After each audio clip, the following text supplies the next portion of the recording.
মুভিটি শুরুতে আমরা দেখতে পাই সময়টা তখন 2008 সাল। সেদিন ক্যাপ্টেন ফিলিপস তার বাড়ি থেকে বের হওয়ার প্রিপারেশন নিচ্ছিল, কারণ ক্যাপ্টেন ফিলিপসের একটি ত্রাণবাহী জাহাজ নিয়ে আফ্রিকানদের হেল্প করার জন্য আমেরিকা থেকে আফ্রিকাতে যাওয়ার কথা। সবকিছু গুছিয়ে তার ওয়াইফের কাছ থেকে বিদায় নিয়ে ক্যাপ্টেন ফিলিপস সোজা এয়ারপোর্টে চলে যায়। এরপরের সিনে আমরা সোমালিয়ার একটি সমুদ্রের পাশের গ্রামকে দেখতে পাই। সেই সম্পূর্ণ গ্রামটিতে শুধুমাত্র জলদস্যুরা বসবাস করত। কিছুক্ষণের মধ্যে সেখানে জলদস্যুদের হেডকোয়ার্টার থেকে কয়েকটি গাড়ি নিয়ে বিশাল আকারের একটি গ্রুপ আসে। হেডকোয়ার্টার থেকে আসা লোকগুলো সেখানে থাকা জলদস্যুদেরকে বলছিল এখানে বসে বসে হাওয়া না খেয়ে সমুদ্রে গিয়ে জাহাজ লুট করে নিয়ে আসতে। তাদের কথা মতো তারা যদি এই কাজটি না করে তাহলে বস তাদের সবাইকে মেরে ফেলবে।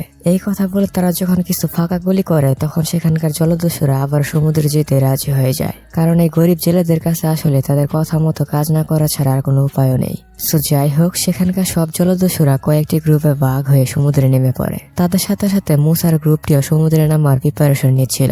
সমুদ্রে যাওয়ার আগে মুসা সেখান থেকে বাছাই করে কিছু লোক সাথে করে নিয়ে যায়। তারা ছোট ছোট দুইটি স্পিড বোট নিয়ে তাদের মাদার শিপে চলে যায়। এই মাদার শিপ থেকে মূলত তাদের সব মিশন পরিচালনা করা হয়। এরপরের সিন আমরা ওমানের একটি সমুদ্র বন্দরকে দেখতে পাই। ক্যাপ্টেন ফিলিপসকে আসলে ওমানের এই বন্দর থেকে আফ্রিকাতে সে জাহাজে নিয়ে যেতে হবে।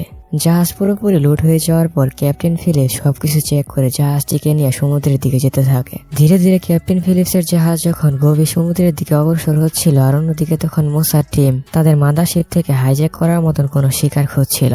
রাডার চেক করার পর মুসা দেখতে পায় আশেপাশে চারিদিকে অনেক শিপ রয়েছে, কিন্তু সেই শিপগুলো একে অপর এতটাই কাছাকাছি রয়েছে যে মুসা চাইলেও তাদেরকে হাইজ্যাক করতে পারবে না। কিন্তু কিছুক্ষণের মধ্যে মুসা রাডারে অনেক দূরে একটি শিপ দেখতে পায়। মাঝ সমুদ্রে সেই শিপটির আশেপাশে কোনো শিপ ছিল না। এই জন্য মুসার টিম সেই শিপটি রেডিও কমিউনিকেশন সিস্টেম হ্যাক করে ফেলে। শিপের ক্যাপ্টেনের কথোপকথনে আমরা জানতে পারি এই শিপটি মূলত ক্যাপ্টেন ফিলিপসের শিপ। সো যাই হোক, রেডিওর মাধ্যমে মুসা ক্যাপ্টেনের কথা শুনে জানতে পারে এই শিপটি তাদের সমুদ্র এরিয়া দিয়ে যাবে। অন্যদিকে জাহাজের মধ্যে ক্যাপ্টেন ফিলিপস যখন তার কম্পিউটার ওপেন করে তখন সে জানতে পারে কিছুদিন ধরে এরিয়াতে সমুদ্র জলদস্যুদের আনাগোনা অনেকটাই বেড়ে গেছে।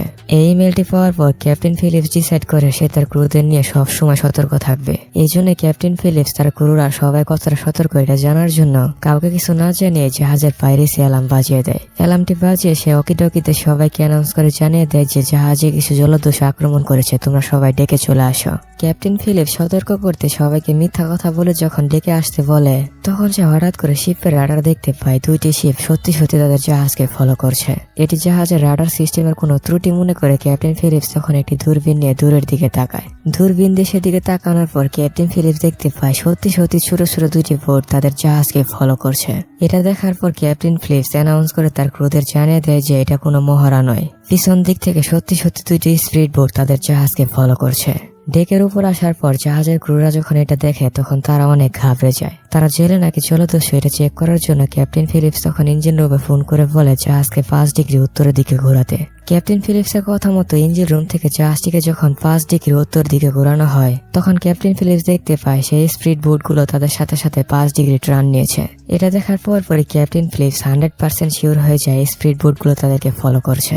এই জন্য ক্যাপ্টেন ফিলিপস সোজা দুবাইয়ের ওয়াটার পুলিশের কাছে ফোন করে। ক্যাপ্টেন যখন দুবাই ওয়াটার পুলিশকে জানায় দুইটি স্পিড বোট তাদেরকে ফলো করছে তখন দুবাই থেকে তাকে বলা হয় হয়তোবা সেই স্পিড বোট গুলো সেখানকার লোকাল জেলেদের। ফিলিপস তখন ওয়াটার পুলিশকে বলে তাদেরকে দেখে জেলে মনে হচ্ছে না। এই কথা বলে ক্যাপ্টেন ফিলিপস যখন ডেকে এসে আবার তাদের দিকে তাকায় তখন ফিলিপস এইবার তাদেরকে দেখে 100% শিওর হয়ে যায় যে তারা আসলে জলদস্যুই। তারা যে জলদস্যু এটা শিওর হওয়ার পর ক্যাপ্টেন ইঞ্জিন রুমে ফোন করে বলে জাহাজের স্পিড ফুল করে দেওয়ার জন্য। ক্যাপ্টেনের কথা মতো জাহাজের স্পিড ফুল করে দেওয়ার পর ক্যাপ্টেন একটি চাল চালে। সে জানতো জলদস্যুরা তাদের রেডিও কমিউনিকেশন সিস্টেম হ্যাক করে ফেলেছে। এই জন্য ক্যাপ্টেন ফিলিপস তার ওয়াকিটকি দিয়ে আমেরিকান নেভিকে ফোন করা নাটক করে। সে বলে 2 কিলোমিটার দূরে ছোট ছোট দুটি স্পিড বোট আমাদের দিকে ধেয়ে আসছে। তাদের সবার হাতে অনেক ভারী অস্ত্র আছে, এই জন্য আমার মনে হচ্ছে তারা আমাদের জাহাজকে হাইজ্যাক করে ফেলবে। এখন যত তাড়াতাড়ি সম্ভব আমাদেরকে হেল্প করার জন্য এখানে যুদ্ধ জাহাজ পাঠান। এই কথা বলে সে নিজের গলা চেঞ্জ করে নেভিদের গলায় বলে আচ্ছা ঠিক আছে, আমরা 5 মিনিটের মধ্যে সেখানে হেলিকপ্টার পাঠাচ্ছি। জলদস্যুরা যখন এটা শুনে তখন তারা সত্যি সত্যি বিশ্বাস করে নেয় যে 5 মিনিটের মধ্যে এখানে হেলিকপ্টার আসতে চলেছে। এই জন্য প্রাণ বাঁচাতে সেখান থেকে একটি স্পিড বোট তাদের মাদারশিপে ফিরে যায়। মাদারশিপও যখন জানতে পারে আমেরিকার ওয়ারশিপ সেদিকে আসছে, তখন তারাও সেখান থেকে পিছু হটতে বাধ্য হয়। কিন্তু মুসা ভয় পেয়ে এত সহজে হার মানার পাত্র ছিল না। মুসা 4 জনের একটি টিম নিয়ে সে একটি স্পিড বোট নিয়ে সেই জাহাজটিকে ধাওয়া করতে থাকে। ক্যাপ্টেন যখন দেখে ভয় পেয়ে একটি স্পিড বোট চলে গেছে, কিন্তু তারপর আরেকটি স্পিড বোট তাদেরকে ফলো করছে, তখন ক্যাপ্টেন ইঞ্জিন রুমে ফোন করে বলে জাহাজকে বামে আর ডানে ঘুরে সেখানে বড় বড় ঢেউ তৈরি করতে। কারণ ক্যাপ্টেন জানতো এত বড় বড় ঢেউয়ের সামনে এই স্পিড বোটের ইঞ্জিন টিকতে পারবে না। ক্যাপ্টেন যেটা ভাবে কিছুক্ষণের মধ্যে ঠিক সেটাই হয়, কারণ জাহাজের পিছন থেকে তৈরি হওয়া বড় বড় ঢেউয়ের ফলে সেই স্পিড বোটের ইঞ্জিন নষ্ট হয়ে যায়। মুসার টিম যখন ইঞ্জিনটি ঠিক করার প্রাণপণ চেষ্টা করছিল, এদিকে ক্যাপ্টেনের জাহাজ তখন ধীরে ধীরে সামনের দিকে এগিয়ে যাচ্ছিল। কয়েক ঘন্টার মধ্যে ক্যাপ্টেনের জাহাজ তাদেরকে পিছনে ফেলে অনেক দূরে চলে আসে। সো যাই হোক, সেদিন রাতে ক্যাপ্টেন সবাইকে নিয়ে একটি মিটিং ডাকে। তখন আমরা বুঝতে পারি আজকের এই ঘটনার জন্য তারা সবাই অনেক ঘাবড়ে আছে। সেখান থেকে কিছু লোক ক্যাপ্টেনকে বলে তারা যেন এই রুট চেঞ্জ করে অন্য একটি রুট দিয়ে সেই গন্তব্যে পৌঁছায়। এই কথা শোনার পর ক্যাপ্টেন তাদেরকে বলে, দেখো আমরা এখানে বাজারে ফেসে গেছি, কারণ আমার জানা মতে সম্পূর্ণ এরিয়াতে 5টি জলদস্যুদের গ্রুপ রয়েছে। আমরা যদি এখন রুট চেঞ্জ করে অন্য কোনো রুট দিয়ে যাই, তাহলে হয়তো বা অন্য কোনো জলদস্যুদের গ্রুপের খপ্পরে গিয়ে পড়বো। এই জন্য আমার মতে আমরা যে রুট ধরে এগোচ্ছি সেই রুট দিয়ে এগোনোটাই বেস্ট। ক্যাপ্টেন যখন তার ক্রুদের সাথে কথা বলছিল, অন্যদিকে মুসা তখন তার মাদারশিপে ফিরে যায়। মাদারশিপে ফেরার পর মুসা সবার আগে তার স্পিড বোটের ইঞ্জিন ঠিক করে। এরপর মুসা সে মাদারশিপ থেকে তার স্পিড বোটে আরো একটি এক্সট্রা ইঞ্জিন লাগিয়ে নেয়। সো যাই হোক, পরের দিন সকালে ক্যাপ্টেন দেখতে পায় আবারও সেই স্পিড বোটটি তাদেরকে ফলো করছে। এটা দেখার পর ক্যাপ্টেন জাহাজকে আবারও ফুল স্পিডে সামনের দিকে নিয়ে যেতে থাকে। কিন্তু এইবার স্পিড বোটে 2টি ইঞ্জিন লাগানোর কারণে বড় বড় ঢেউ স্পিড বোটের কিছুই করতে পারছিল না। অবস্থা বেগতিক দেখে ক্যাপ্টেন ইউএস নেভিকে ফোন করে সব ইনফরমেশন জানায়। ক্যাপ্টেন ফিলিপস ইউএস নেভিকে তাদের লোকেশনের পাশাপাশি সেখানে কয়জন জলদস্যু রয়েছে সবকিছুই জানায়। এইসব শোনার পর ইউএস নেভি তাদেরকে জানায় যত তাড়াতাড়ি সম্ভব সেখানে তাদের জন্য হেল্প পাঠানো হবে। ইউএস নেভির সাথে কথা বলে ক্যাপ্টেন ফিলিপস তার জাহাজের ডিফেন্স সিস্টেম অন করে দেয়। জলদস্যুদের দিকে তখন জাহাজের 4 দিক দিয়ে গরম পানি স্প্রে করা হচ্ছিল। কিছুক্ষণ স্প্রে করার পর একটি জায়গা থেকে যখন একটি স্প্রে মেশিন নষ্ট হয়ে যায়, এই সুযোগটি কাজে লাগিয়ে মুসার টিম সেখান দিয়ে জাহাজে ওঠার চেষ্টা করতে থাকে। ক্যাপ্টেন জাহাজটিকে ডানে বামে ঘুরে তাদেরকে থামানোর প্রাণপণ চেষ্টা করতে থাকে। অনেক চেষ্টা করার পরও শেষ রক্ষা হয় না, কারণ এক পর্যায়ে জলদস্যুরা বড় আকারে একটি মই লাগিয়ে সেই জাহাজে একে একে উঠে পড়ে। জাহাজে ওঠার পরপরই তারা ক্যাপ্টেন ফিলিপসকে লক্ষ্য করে বৃষ্টির মতো গুলি ছুড়তে থাকে। ক্যাপ্টেন ফিলিপস যখন দেখে আর কোনো উপায় নেই, তখন ক্যাপ্টেন ফিলিপস ইঞ্জিন রুমে ফোন করে বলে ইঞ্জিনকে অফ করে দিতে। আর সে যতক্ষণ পর্যন্ত না একটি স্পেশাল কোড বলছে ততক্ষণ পর্যন্ত কেউ যেন উপরে না আসে, কারণ জলদস্যুরা যদি সবাইকে পেয়ে যায় তাহলে তারা কোম্পানির কাছ থেকে মুক্তিপণ অনেক তাড়াতাড়ি আদায় করে নিবে। এই জন্য ক্যাপ্টেন ফিলিপস জানায় সে যতক্ষণ পর্যন্ত সেই স্পেশাল কোডটি না বলবে ততক্ষণ পর্যন্ত যেন কেউ উপরে না আসে। সো যাই হোক, কিছুক্ষণের মধ্যে মুসা সেখানে তার টিম নিয়ে চলে আসে। মুসা সবাইকে বলে, দেখো ভয় পাওয়ার কোনো কারণ নেই, আমরা কোনো টেরারিস্ট না, এটা আমাদের বিজনেস। আমরা তোমাদের হাইজ্যাক করেছি তার কারণ আমাদের টাকার দরকার। একবার তোমাদের কোম্পানির কাছ থেকে টাকা আদায় করে নেই, তারপর তোমরা যার যার বাড়িতে ফিরে যাবে, যদি না তোমরা আমাদের সাথে কোনো চালাকি করো। আর যদি কোনো চালাকি করো তাহলে মনে রেখো এর পরিণাম কিন্তু ভয়াবহ হবে। এই কথা বলে মুসা জাহাজটিকে সোমালিয়ার দিকে ঘোরাতে বলে। ক্যাপ্টেন ফিলিপস যখন মুসাকে জানায় তারা জাহাজটিকে ধাওয়া করার ফলে ক্যাপ্টেন ফিলিপস জাহাজটিকে অনেক স্পিডে চালাতে গিয়ে তার ইঞ্জিন নষ্ট করে ফেলেছে, তখন মুসা তার কথা বিশ্বাস না করে সে ইঞ্জিন চালু করার চেষ্টা করতে থাকে। কিন্তু ইঞ্জিন রুম থেকে ইঞ্জিন বন্ধ করে রাখার ফলে ইঞ্জিন কোনোভাবে চালু হচ্ছিল না। মুসা তখন ক্যাপ্টেনকে জানায় তোমার অন্য সকল ক্রু কোথায় আছে তাদেরকে এখানে আসতে বলো। আর কোনো উপায় না থাকার কারণে ক্যাপ্টেন ফিলিপস তখন ওয়াকি টকিতে তার সব ক্রুদের উপর আসতে বলে। ক্যাপ্টেন ফিলিপস যে তাদের উপর আসতে বলছে ইঞ্জিন রুম থেকে তারা সবাই সবকিছুই শুনছিল, কিন্তু ক্যাপ্টেন ফিলিপস স্পেশাল কোডটি না বলার কারণে তারা কেউ উপরে আসছিল না। এই জন্য মুসা রেগে মেগে ওয়াকি টকি নিয়ে সবাইকে জানায় তোমরা যদি 5 মিনিটের মধ্যে উপরে না আসো তাহলে 5 মিনিট পর থেকে প্রতি 1 মিনিট অন্তর অন্তর আমি একজনকে মেরে ফেলবো।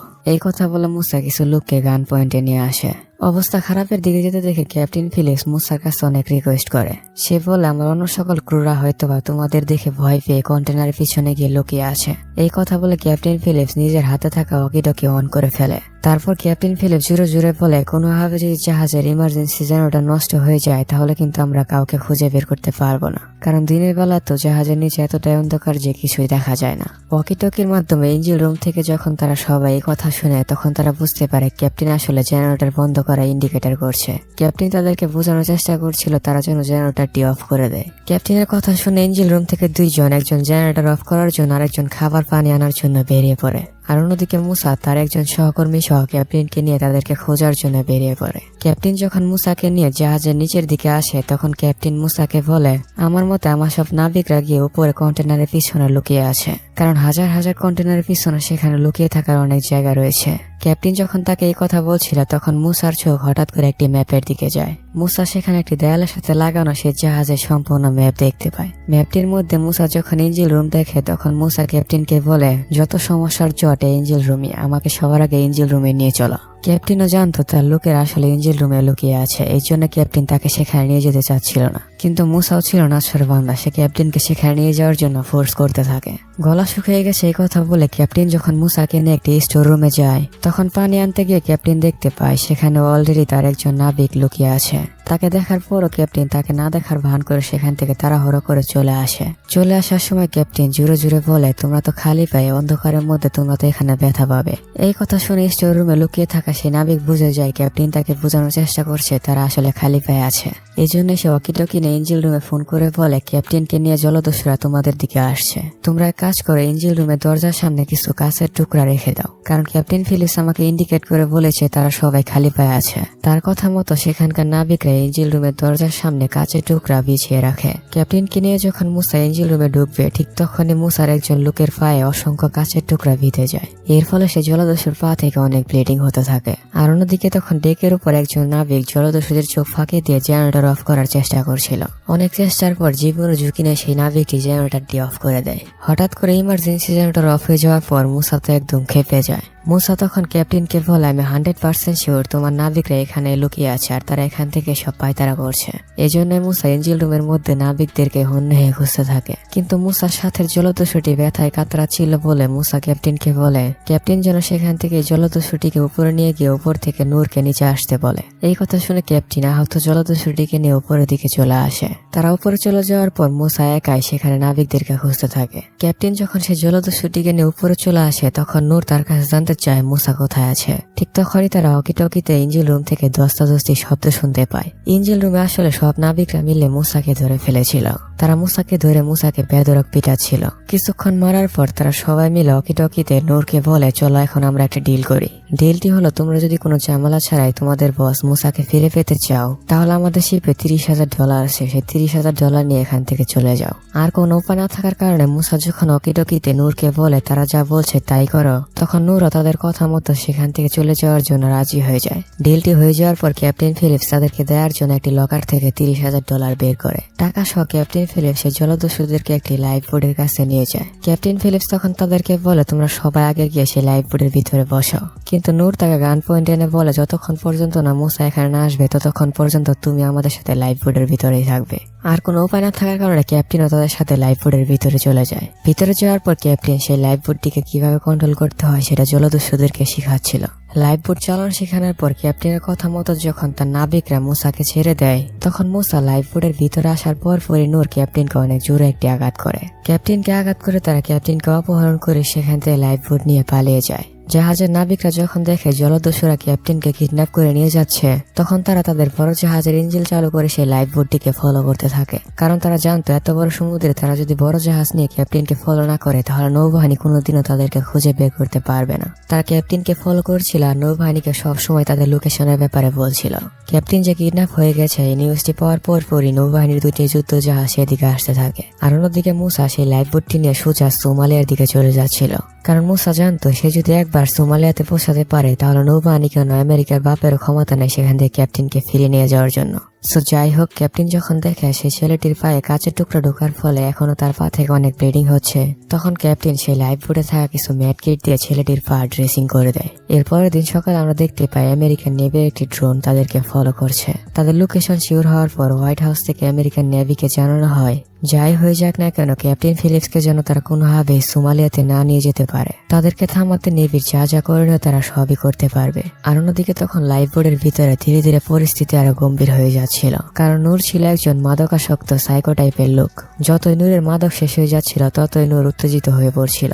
একদিকে মাদক শেষ, অন্যদিকে লাইফ বোর্ডে থাকা পানিও প্রায় শেষ হয়ে যাচ্ছিল। এই জন্য জলদস্যুরা ধীরে ধীরে ক্যাপ্টেন ফিলিপসের উপর চড়া হচ্ছিল। তারা যে আসলে কতটা ভয়ঙ্কর ক্যাপ্টেন ফিলিপস তখন ধীরে ধীরে প্রমাণ পাচ্ছিল। তার উপর কয়েক ঘন্টা পর সেখানে ইউএস নেভির একটি যুদ্ধ জাহাজ চলে আসে। হঠাৎ করে এত বড় যুদ্ধ জাহাজ দেখে মুসার টিম তো অনেক ঘাবড়ে যায়। মুসা তখন অকিটকিতে যুদ্ধ জাহাজকে জানিয়ে দেয় তারা যদি কোনো অ্যাকশন নেয় তাহলে তারা ক্যাপ্টেনকে মেরে ফেলবে। এর পাশাপাশি মুসা ক্যাপ্টেন ফিলিপসের জন্য মুক্তিপণ হিসেবে $10 মিলিয়ন দাবি করে। সে বলে তাদেরকে যদি $10 মিলিয়ন না দেওয়া হয় তাহলে তারা ক্যাপ্টেন ফিলিপসকে মেরে ফেলবে। এইসব কথা শোনার পর যুদ্ধ জাহাজ থেকে মুসাকে জানানো হয় তারা মুসার অফারের ব্যাপারে ভেবে দেখবে, কিন্তু তার আগে তারা মুসাকে খাবার দিয়ে হেল্প করতে চায়। তারা জানে অলরেডি মুসার লাইফ বোর্ডের খাবার আর পানি শেষ হয়ে গেছে। মুসাও জানতো খাবার আর পানি ছাড়া সে বেশিক্ষণ টিকতে পারবে না, এই জন্য মুসা তাদেরকে সেখানে আসার পারমিশন দেয়। মুসার পারমিশন পাওয়ার পর কিছুক্ষণ পর ইউএস নেভিদের 2টি বোট সেখানে আসে। সেখানে আসার পর তারা মুসাকে বলে তারা সবার আগে ক্যাপ্টেন ফিলিপস জীবিত আছে কিনা সেটা দেখতে চায়। তাদেরকে দেখাতে মুসা যখন ক্যাপ্টেন ফিলিপসকে বাইরে বের করে তখন ক্যাপ্টেন ফিলিপস নেভিদেরকে বলে আমার ওয়াইফ কি জানে আমি লাইফ বোর্ডের মধ্যে সুস্থ আছি, এন্ড এর পাশাপাশি আমি লাইফ বোর্ডের 15 নম্বর সিটে বসে আছি। এই কথা বলে ক্যাপ্টেন ফিলিপস আসলে নেভিদেরকে সে যে আসলে 15 নম্বর সিটে বসে আছে এটা বোঝানোর চেষ্টা করছিল। সো যাই হোক, মুসা ক্যাপ্টেন ফিলিপসকে আবারও ভিতরে ঢুকিয়ে দিয়ে সে নেভিদের সাথে নেগোসিয়েশন শুরু করে দেয়। সে নেভিদেরকে বলে $10 মিলিয়ন নিয়ে আসো আর ক্যাপ্টেন ফিলিপসকে ফিরিয়ে নিয়ে যাও। নেভিরা মুসাকে জানায় দেখো তুমি যা বলছো এটা আমাদের করতে অনেক সময়ের প্রয়োজন, যতক্ষণ না টাকার ব্যবস্থা হচ্ছে ততক্ষণ তোমাদের কথা দিতে হবে তোমরা ক্যাপ্টেনকে কিছুই করবে না। বাইরে যখন মুসা নেভিদের সাথে জুড়ে জুড়ে দরদাম করছিল, অন্যদিকে ভিতরে তখন সাইকো নূর বাইরে অনেক জোরে জোরে চিল্লাপাল্লা শব্দ শুনে ক্যাপ্টেন ফিলিপসের মাথার পাশ দিয়ে একটি গুলি করে। ভিতরে গুলির শব্দ শুনে নেভিরা সেখান থেকে ভয় পেয়ে আবার তাদের জাহাজে ফিরে যায়। জাহাজে ফিরে যাওয়ার পর নেভিরা মুসাকে বলে আমরা ভিতরে গুলি শব্দ শুনেছি, এখনই যদি তোমরা আমাদেরকে ক্যাপ্টেনের সাথে কথা না বলাতে পারো তাহলে আমরা 2 মিনিটের ভিতরে তোমাদের সবাইকে মেরে ফেলবো। এই কথা শুনে মুসা ক্যাপ্টেন ফিলিপস এখনো জীবিত সেটা প্রমাণ করার জন্য তাদের সাথে কথা বলতে দেয়। ক্যাপ্টেন ফিলিপস এখনো জীবিত এটা শিওর হওয়ার পর নেভিরা তখন কিছুটা হলেও শান্ত হয়। সো যাই হোক, সেদিন মধ্যরাতে ক্যাপ্টেন মুসাকে জানায় তার বাথরুমে যেতে হবে। ক্যাপ্টেনকে বাথরুমে নিয়ে যেতে যখন সে আহত জলদস্যুটি তার সাথে বাইরে আসে তখন ক্যাপ্টেন এই সুযোগটি কাজে লাগে সেখান থেকে সোজা পানিতে ঝাঁপ দেয়। এটা দেখার পর ক্যাপ্টেনকে ধরতে সেই জলদস্যু তার সাথে সাথে পানিতে ঝাঁপ দেয়। দূর থেকে নেভিরা যখন দেখে 2 জন লোক পানিতে ঝাঁপ দিয়েছে তখন অনেক অন্ধকার থাকার কারণে তারা শিওর হতে পারছিল না যে কোনটা আসলে ক্যাপ্টেন, এই জন্য নেভিরা তখন কোনো অ্যাকশনে নিতে পারছিল না। আর অন্যদিকে ভিতর থেকে সাইকো নূর যখন জানতে পারে ক্যাপ্টেন পানিতে ঝাঁপ দিয়েছে তখন সে বাইরে এসে ক্যাপ্টেনের দিকে বৃষ্টির মতো গুলি ছুড়তে থাকে। এটা দেখার পর মুসা তাকে বাধা দিয়ে বলে যদি ক্যাপ্টেন এখানে মারা যায় তাহলে নেভিরা আমাদেরকে মেরে ফেলবে। এই কথা বলে মুসা সেই লাইফ বোট নিয়ে ক্যাপ্টেনকে ফলো করতে থাকে। কিছুক্ষণ ফলো করার পর এক পর্যায়ে মুসা ক্যাপ্টেনকে ধরে ফেলে। মুসা যখন ক্যাপ্টেনকে ভিতরে নিয়ে যায় তখন পালানোর চেষ্টা করার কারণে নূর তো ক্যাপ্টেনকে অনেক মারধর করে। শিপ থেকে নেভিরা যখন দেখে ক্যাপ্টেনকে ভিতরে অনেক মারধর করা হচ্ছে তখন তারা মুসাকে বলে মুসা যদি ক্যাপ্টেনকে কিছু করে তাহলে তারা এখানে সবাইকে মেরে ফেলবে। এই কথা শুনে মুসা রেগে মেগে ক্যাপ্টেনকে লাইফ বোর্ডের বাইরে নিয়ে আসে। সে তখন ক্যাপ্টেনের মাথায় বন্দুক রেখে নেভিকে বলে তোমাদের কি মনে হয় আমরা এখানে মজা করার জন্য আসছি? যদি এটা মনে হয় তাহলে এখন যা হবে এর জন্য তোমরা দায়ী। এই কথা বলে মুসা ক্যাপ্টেনকে আবারও ভিতরে নিয়ে যায়। ভিতরে নিয়ে গিয়ে মুসা ক্যাপ্টেনের মাথায় বন্দুক রেখে সে নেভিকে বলছিল আমি 1 থেকে 10 পর্যন্ত গুনবো, এর মধ্যে তোমরা যদি আমার টাকার ব্যাপারে কোনো ডিসিশন না দিতে পারো তাহলে আমি ক্যাপ্টেনকে মেরে ফেলবো। এই কথা শুনে নেভি মুসাকে জানা আচ্ছা ওয়েট তুমি তোমার দলের হয়ে জাহাজে আসো, তারপর জাহাজ থেকে এসে টাকা নিয়ে যাও। কিছুক্ষণ পর মুসাকে নেয়ার জন্য সেখানে একটি নেভিদের বোট আসে।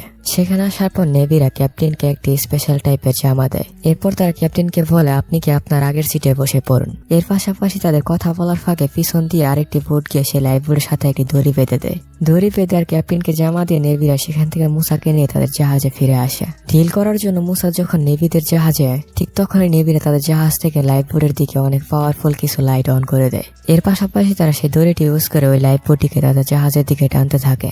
লাইফ বোটটি যখন ধীরে ধীরে জাহাজের কাছাকাছি আসছিল তখন জাহাজ থেকে স্নাইপাররা তাদের টার্গেট খুঁজছিল।